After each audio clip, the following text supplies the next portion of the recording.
বন্ধুরা, আপনি হয়তো কখনো টাকশালের ভেতরে দেখেননি কিভাবে টাকাগুলো প্রিন্ট করা হয়। দেখুন, বাংলাদেশের সব থেকে নিরাপদ হচ্ছে টাকা, আর এই টাকার জন্ম হয়ে থাকে দেশের সব থেকে গোপন কারখানায়। এই টাকশালকে বলা হয় বাংলাদেশের সব থেকে গোপন জায়গাগুলোর মধ্যে একটি। এখানে প্রতিটি কাগজের পেছনে লুকিয়ে আছে জলছাপ, লেজার সুরক্ষা আর হাজারো মানুষের সততা। কিন্তু একদিন জাল টাকার আঘাতে কেঁপে উঠল পুরো দেশ, আর তখনই এক তরুণ শুরু করলো সময়ের সঙ্গে এক যুদ্ধ।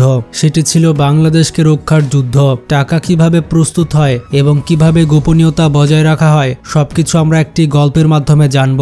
বন্ধুরা, ঝিনাইদহের ছোট্ট একটি গ্রাম কাঞ্চনপুর, সেখানে বড় হওয়া আরিফ নামের এক তরুণ সবসময় মনে করত, আমাদের দেশ কি সত্যি নিজ হাতে টাকা বানাতে পারে? কেউ যদি জাল টাকা বাজারে ছেড়ে দেয় তাহলে দেশ তো ক্ষতিগ্রস্ত হয়। সে ভাবলো, দেশের জন্য যদি আমি কিছু করতে পারি তাহলে আমার বাঁচাটাই সার্থক হবে। আরিফের বাবা একজন সাধারণ স্কুল শিক্ষক ছিলেন। অনেক কষ্টে পরিবারের ভরণ পোষণ চালান তিনি। কখনো টাকার নোট হাতে নিলে আরিফ অনেক অবাক হতো, এটা কিভাবে তৈরি হয়, কেন এত নিরাপদ, কেন প্রতিটি নোটে দেশের গর্বের ছাপ থাকে। একদিন শিক্ষক বাবার একটি কথা তার মনকে বদলে দিল। বাবা বলেছিল, দেখো বাবা, টাকার মূল্য টাকা দিয়ে মাপা যায় না, এর মূল্য নির্ভর করে কতজন মানুষের বিশ্বাস এর উপরে দাঁড়িয়ে আছে। আরিফের বুকে আগুন জ্বলে উঠল। সে ঠিক করলো একদিন সে বাংলাদেশ ব্যাংকের মুদ্রণ কারখানায় কাজ করবে। দেশের নিরাপদ মুদ্রা তৈরির পেছনের মানুষদের একজন হবে। সময় এগোতে লাগলো। আরিফ ঢাকা বিশ্ববিদ্যালয়ের অ্যাপ্লাইড ফিজিক্স অ্যান্ড ইলেকট্রনিক্স ডিপার্টমেন্টে ভর্তি হলো। কিন্তু তার জীবন সহজ ছিল না। টিউশনি করে পড়াশোনা আর রাতে লাইটের নিচে বসে নিজে নিজেই স্বপ্ন আঁকত। বন্ধুরা যখন বিদেশে চাকরি বা কর্পোরেট অফিসের স্বপ্ন দেখত, আরিফ তখন ঘুরে বেড়াতো নিরাপদ মুদ্রা প্রযুক্তি, হলোগ্রাম সিকিউরিটি, ইঙ্ক কেমিস্ট্রি এসব বিষয়ে। একদিন তার শিক্ষক বললেন, তুমি যদি সত্যি দেশে টাকা বানাতে চাও তাহলে তোমাকে শুধু চাকরি নয়, দায়িত্ব নিতে হবে। কারণ টাকার নোট শুধু কাগজ নয়, এটি জাতির আস্থা। আরিফ তখন বুঝতে পারল এটা শুধু ক্যারিয়ারের পথ নয়, এটা এক বিশাল দায়িত্ব। এরপর বর্ষার এক সকালে ডাকপিয়ন এলো, একটি খাম দিয়ে গেল।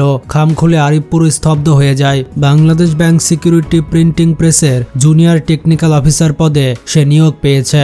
মা আল্লাহর শুকরিয়া আদায় করলেন, বাবা চোখ মুছলেন। যেদিন আরিফ প্রথম প্রবেশ করল বাংলাদেশ ব্যাংকের নিরাপত্তা বেষ্টিত মুদ্রণ কারখানায়, সে অনুভব করল দেশের সব থেকে সংরক্ষিত হৃৎপিণ্ডে সে পা রেখেছে। চোখে পড়ল লম্বা লম্বা লোহার দরজা, অত্যাধুনিক স্ক্যানার, রয়েছে সশস্ত্র বাহিনী, যেন পুরো দেশ দাঁড়িয়ে আছে এই কারখানাকে রক্ষা করতে।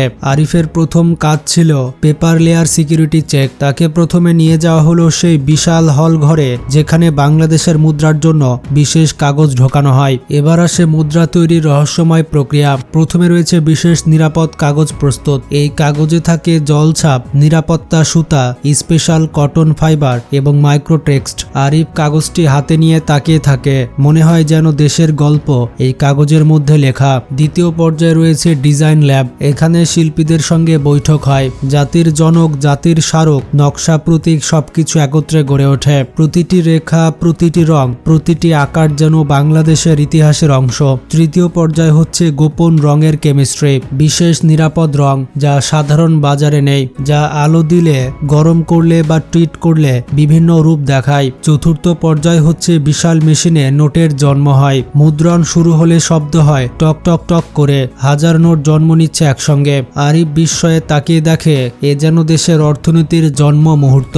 এখানে 12 স্তরে নিরাপত্তা যাচাই করা হয়। এখানে একটি ভুল মানে কোটি টাকার ক্ষতি। তাই প্রতিটি note scanner, light, micro lens সব দিয়ে পরীক্ষা করা হয়। 6 নম্বর পর্যায় হচ্ছে কাটা, গণনা এবং টাকা সিল করা। শেষে প্রতিটি নোট 100টির বান্ডিলে আবার 10টি বান্ডিল করে বক্সে সিল দেওয়া হয়। একটি ভুল থাকলে পুরো বক্সটি বাতিল। তখন আরিফ বুঝলো টাকা কখনো সহজে জন্মায় না। টাকা জন্মের পেছনে রয়েছে মানুষের ঘাম, সততা ও আত্মত্যাগ। একদিন রাতে সংবাদ আসে দেশে নতুন ধরনের জাল টাকা ছড়াতে শুরু করেছে। এগুলো অত্যন্ত উন্নত প্রযুক্তিতে তৈরি। রাষ্ট্রের অর্থনীতি হুমকির মুখে। এরপর বাংলাদেশ ব্যাংক জরুরি বৈঠক ডাকলো।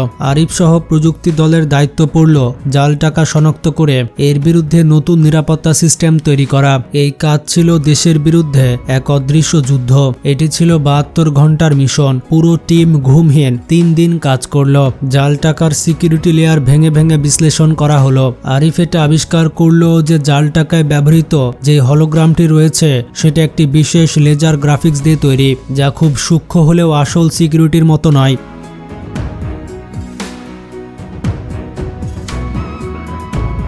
একটি নতুন নিরাপত্তা ফিচার্স উদ্ভাবনের প্রস্তাব দিল আরিফ। এটি হচ্ছে ট্রিপল লেয়ার অপটিক্যাল সুতা। এটি এমন যে দিন ও রাত দুই সময়ে ভিন্ন রং দেখাবে, আর তাপ দিলে তৃতীয় রং দেখা যাবে। আর কোনো কেমিক্যাল ব্যবহার করলে গোপন বাংলাদেশ টেক্সট ফুটে উঠবে। সকল বিশেষজ্ঞ বিস্মিত হয়েছে। বাংলাদেশ ব্যাংকের চেয়ারম্যান বললেন, এটা যদি বাস্তবে কাজ করে তাহলে বাংলাদেশে জাল টাকা প্রায় অসম্ভব হয়ে যাবে। দ্রুত কাজ শুরু হলো। মেশিন চালু করা হলো মধ্যরাতে, যেন কোনো গুরুত্বপূর্ণ তথ্য বাইরে না যায়। আরিফের মস্তিষ্কে তৈরি ফিচার্স বাস্তবে রূপ নিচ্ছে।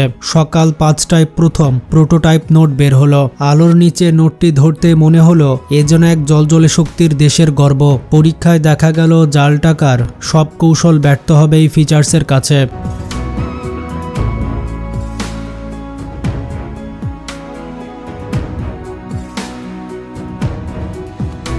কর্মকর্তার চোখে পানি। সে বলছে, তোমাদের মতো ছেলেরা থাকলে বাংলাদেশকে কেউ হারাতে পারবে না। নতুন নিরাপত্তা ফিচার সহ নোট উদ্বোধনের দিন রাষ্ট্রপতি নিজে উপস্থিত হলেন। মঞ্চে ডাক পড়ল। আরিফ হোসেন জাতীয় অর্থ নিরাপত্তায় বিশেষ অবদানের জন্য পুরস্কৃত।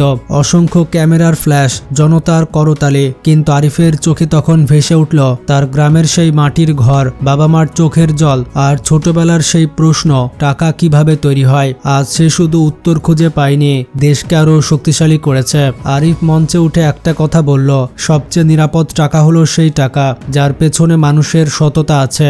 দেশকে এগিয়ে নিতে হলে আমাদের প্রত্যেকের কাজটাই হতে হবে নিরাপত্তা, নিজের, সমাজের এবং দেশের নিরাপত্তা। করতালি থামছিল না।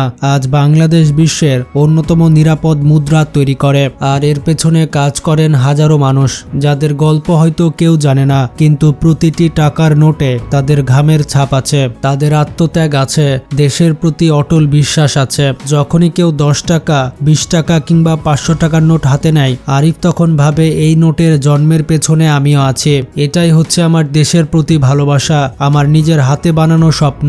বন্ধুরা, এই গল্পের মাধ্যমে আপনারা বুঝতে পারলেন যে টাকশালে আসলে টাকা কিভাবে তৈরি হয়। টাকশালের ভেতরে যে সকল কর্মচারী, কর্মকর্তারা কাজ করেন তারা কত পরিশ্রম করে এই টাকা তৈরি করেন। তো টাকা সম্পর্কে আপনার কোনো ব্যক্তিগত মতামত থাকলে কমেন্টে জানান, আর ভিডিওটি বেশি বেশি শেয়ার করে সবাইকে জানিয়ে দিন।